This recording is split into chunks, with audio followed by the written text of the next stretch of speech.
कभी आपने उनको सीरियस पॉलिटिक्स करते हुए देखा है? 2 मिनट आते हैं, मीडिया में बोलते हैं और चले जाते हैं। कई एक ऐसे सेशन है जिसमें कि उनकी अटेंडेंस 0 है। उनका सबसे बड़ा प्रॉब्लम तो यही है कि राहुल गांधी जी बहुत सीरियस हैं। सबसे बड़ा उनका प्रॉब्लम ये है कि वो सीरियस मुद्दों को उठाते हैं।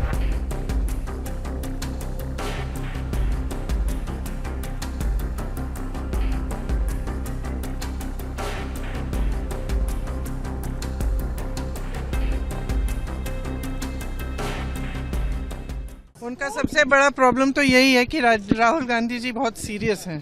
सबसे बड़ा उनका प्रॉब्लम ये है कि वो सीरियस मुद्दों को उठाते हैं। राहुल गांधी जी जो है ना,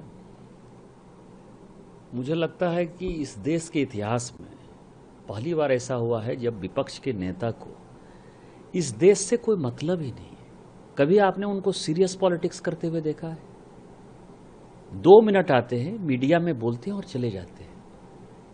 कई एक ऐसे सेशन है जिसमें कि उनकी अटेंडेंस 0 है और उसके बाद उनको अपेक्षा होती है कि पार्लियामेंट में वो जब खड़ा हो उनके लिए माइक खड़ा हो जाए। पार्लियामेंट में आपको पता है एथिक्स है, रूल 349 है। वो ये कहता है कि आप बोलकर तुरंत बाहर नहीं जा सकते, आपको यदि बोलना है तो वहां बैठना है।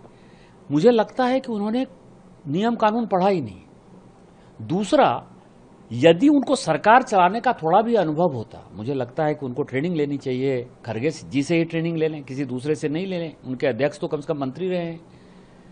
कि एक रिपोर्ट होती है, प्रोविजनल रिपोर्ट होती है, एक होती है कि फाइनल रिपोर्ट होती है।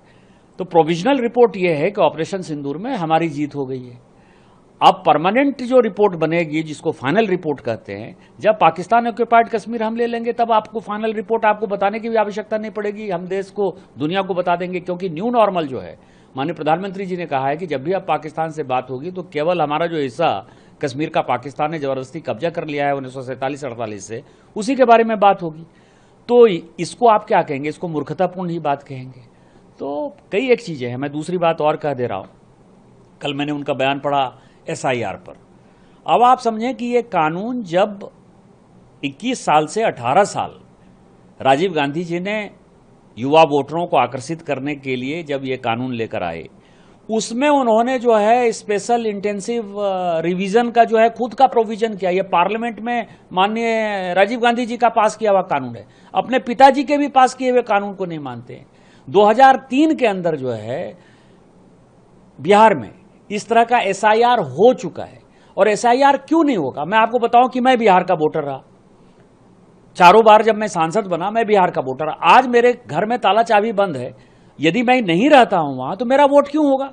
इसमें उनको केवल मुसलमान ही क्यों दिखाई देता है?